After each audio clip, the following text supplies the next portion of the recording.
البدع والأهواء، أهل البدع العقائدية وأهل البدع السياسية. نقول بيننا وبينكم السلف، بيننا وبينكم الكتب، كان فيقول البدع بيننا وبينكم. Bismillahirrahmanirrahim. Kecuali kalau Abdullah ibn al-Mubarak atau As-Sawri mungkin di dalam biografinya itu kalau dengar apa langsung nempel. Bahkan apa khutbah yang panjang Abdullah bin Mubarak seperti yang telah kita lewati itu, dia akan hafal sekali khotibnya. Kita belum selesai pembahasan dari firman Allah Ta'ala, wasbir nafsaka ma'al ladzina yad'una rabbahum bil ghadati wal 'ashyi yuriduna wajhahu wa la ta'du 'ainaka anhum turidu zinatal hayatid dunya. Sabarkan dirimu bersama dengan orang-orang yang beribadah kepada Rabb mereka pada waktu pagi dan petang, yang mereka itu menginginkan wajah Allah, dan janganlah sampai kedua matamu itu melampaui mereka. Dalam rangka apa? Karena engkau menginginkan perhiasan kehidupan dunia. Dan di dalam ayat ini sendiri, kalau ulama-ulama Asy'ariyah kita tanya, apakah maksudnya bersama orang-orang yang berdoa pada Allah, kita selalu menempel mereka, menggandeng tangan mereka, kalau mereka balik ke rumah kita juga ikut nempel di bilik mereka? Mereka akan bilang, oh enggak, maksudnya enggak gitu. Maksudnya ya sering-sering ke masjid, sering duduk bersama mereka, waktunya pulang ya pulang. Nah, kenapa kalau untuk makhluk boleh itu tetap dikatakan dengan ma'a, sementara untuk Allah diwajibkan untuk percampurannya seperti air dengan susu? Ini adalah ketidakadilan mereka di dalam apa? Membimbing umat, di dalam memahami ayat. Ini adalah kejahatan mereka. Kalau untuk makhluk boleh, untuk Allah nggak boleh, kecuali begini. Ini adalah kejahatan yang dipaksakan. Sementara umat karena sudah dididik untuk mengatakan apa? Ikuti ustadz saja, yang belajar cukup para ustadz, kalian sibuk urus yang lain demi masa depan kalian, sudah. Maka mereka ditipu selama ratusan tahun seperti itu. Nanti ustadznya minta uang pun mereka akan kasih uang.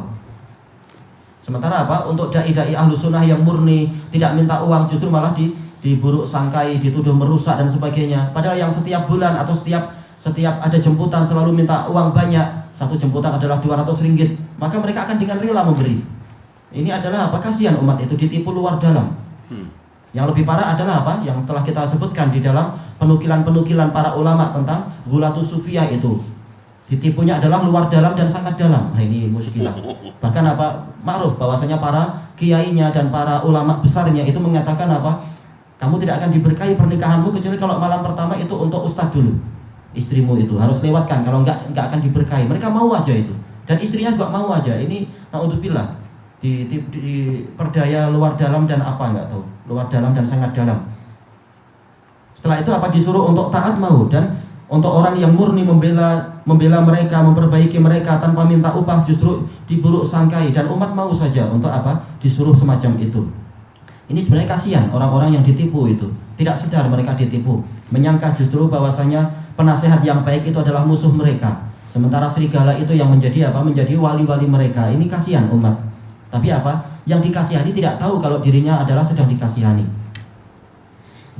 Dan tidak tahu kalau dirinya sedang dimanfaatkan oleh serigala-serigala yang jahat tadi, mengambil harta mereka, mengambil kehormatan mereka, dan juga mengambil uang mereka dan agama mereka. Kasihan. Taunya nanti di hari kiamat, ketika apa? Ketika orang yang mengikuti akan melaknat orang yang diikuti, dan mereka saling berselisih, dan mereka saling menyalahkan dan seterusnya. Nggak ada gunanya itu. Dan Allah telah mengingatkan itu di banyak ayat. Tayyib. Kemudian wala ta'du ainaka anhum, dan jangan kedua matamu itu melampaui mereka. Maksudnya adalah senantiasa perhatian kita itu tercurah kepada orang-orang soleh. Jangan kita melihat kepada apa? Orang-orang yang sibuk dengan dunia, dengan gemerlapnya dunia, mendapatkan berbagai macam kenikmatan dunia. Kenapa? Kalau kita senantiasa mencurahkan perhatian, melihat keadaan orang soleh, memperhatikan biografi mereka, merenungkan kehidupan mereka, dan mengikuti langkah mereka, kita akan terbimbing. Akan tetapi kalau mata kita dan perhatian dan jiwa kita itu tercurah pada ahli dunia, maka jiwa kita akan meranggas. Kita akan sedih, kenapa kita uangnya kurang, kenapa mereka yang justru bergelimang harta, kenapa begini, kenapa begitu. Akhirnya apa? Keimanan akan mulai melemah. Akibatnya apa? Langkah ke akhirat akan mulai apa? Tersendat dan tertahan. Untuk apa? Ada keinginan untuk kembali mendapatkan urusan dunia tadi, bernikmat-nikmat dulu mumpung masih muda, lanjutkan perjalanan nanti kalau sudah tua dan seterusnya. Itu kalau mata kita tidak kita jaga baik-baik. Makanya di dalam hadis yang diriwayatkan oleh Imam Ahmad dan lain-lain, hadisnya sahih di Sahih Musnad dari Abi Dzar radhiyallahu anhu, yang mana beliau mengatakan ausani khalili sallallahu alaihi wasallam bisab, kekasihku Nabi Muhammad sallallahu alaihi wasallam mewasiatkan kepadaku dengan 7 perkara. Di antaranya adalah apa itu? Wa ausani an angdura ila man duni wala angdura ila man fauqi. Beliau mewasiatkan kepada saya untuk melihat kepada orang yang di bawah saya, bukan melihat kepada yang di atas. Wa ausani bihubbil masakin wa dunuwi minhum, dan mewasiatkan kepada saya untuk cinta pada orang-orang miskin dan mendekat kepada mereka, bukan malah selalu mendekat kepada orang kaya, karena nanti kita akan menjadi rendah diri dan nanti kita akan berkeinginan, berhasrat untuk mendapatkan kekayaan seperti mereka. Akhirnya akibatnya akhiratnya akan rusak dan juga agamanya akan mulai luntur. Orang kaya nanti kasih uang sedikit maka langsung seperti kerbau yang dicocok hidungnya nanti, dan itu sudah banyak, baik dia itu politikus ataupun dia itu adalah dari kalangan ulama ataupun dari orang awam. Kalau dia sudah dapat uang maka boleh jadi dia akan dibeli dan dia akan disuruh apapun dia mau, demi demi mendapatkan tambahan uang lagi pada kali yang berikutnya. Ini bahayanya kalau mata kita tidak kita jaga baik-baik dan kita biasakan untuk melihat indahnya gemerlap dunia itu. Kenapa? Karena yang berwasiat dan yang memerintahkan ini adalah Allah Ta'ala. Dan Allah Ta'ala yang menciptakan kita, Dia tahu karakter manusia. Karakter manusia adalah condong kepada harta. Allah Ta'ala berfirman, wa innahu lihubbil khairi lasyadid. Manusia itu betul-betul sangat keras kecintaannya pada harta. Dan Allah Ta'ala telah berfirman, zuyyina linnasi hubbus syahawati minan nisa'i wal banin wal qanatiril muqantarati minadh dhahabi wal fiddah ila akhirih. Telah dibuat indah bagi manusia itu rasa cinta dan keinginan kepada wanita, kepada memiliki anak laki-laki, dan juga kepada harta yang banyak dari berupa emas dan perak dan seterusnya. Manakala memang jiwa manusia itu condong kepada harta, maka untuk melawannya adalah jangan mata kita arahkan kepada harta itu. Tapi hendaknya kita senantiasa menyibukkan diri dengan orang-orang soleh, dengan orang-orang yang bertakwa, agar selalu kita diingatkan bahwasanya kita di dunia ini bukan untuk berhenti dan berdiam. Dunia ini adalah ibarat jembatan. Kalau kita berhenti di atas jembatan maka itu terlarang. Nanti kita akan dilanggar oleh kereta yang lain, karena ini adalah jalannya sedang sempit kalau di atas jembatan. Begitu pula dunia ini adalah jembatan untuk dilalui, bukan untuk kita membangun istana di atas jembatan itu. Mau tidak mau kita akan kita akan melangkah. Kalau kita lama-lama di atas jembatan, boleh jadi suatu saat jembatan itu akan hancur. Ketika dunia ini hilang maka jembatan itu akan hancur. Kalau kita tidak sampai ke tempat tinggal yang sebenarnya, tentunya akan rugi.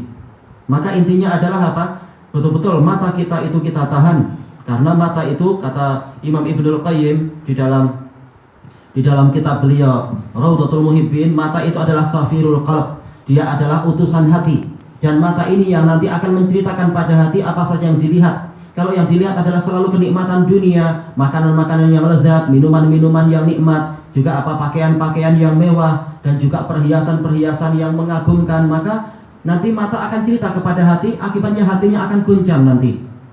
Akan tetapi kalau dia menahan pandangan mata itu sebagaimana yang Allah Ta'ala syariatkan, dan juga betul-betul dia itu senantiasa berusaha selalu bersama dengan orang-orang yang soleh, orang-orang yang mengingatkan kepada akhirat, maka dia akan senantiasa diingatkan untuk melanjutkan perjalanan. Kita di dunia hanyalah seperti orang-orang yang dia itu asing atau pengembara saja, cuma singgah sebentar di sebuah naungan lalu jalan lagi. Jangan tertipu dengan indahnya naungan itu, akhirnya tidur di situ lama-lama. Ternyata datang perampok atau perompak setelah itu dan seterusnya, maka dia akan merugi setelah itu. Baik. Intinya ayat ini didatangkan oleh Imam An-Nawawi rahimahullahu ta'ala adalah untuk kita itu senantiasa bersikap baik dan bersama orang-orang yang lemah itu, bersama orang-orang miskin, tawadhu kepada mereka, menyertai mereka dan seterusnya. Tidak kumpul dengan para ashabul dunia yang kebanyakan dunia itu akan menyebabkan mereka sombong. Innal insana la yatagha ar-ra'ahu istaghna. Manusia itu betul-betul akan menyombongkan diri dan melampaui batas kalau dia memandang dirinya itu sudah kaya, dan itu yang sering terjadi. Tayyib ilahuna wallahu a'lam.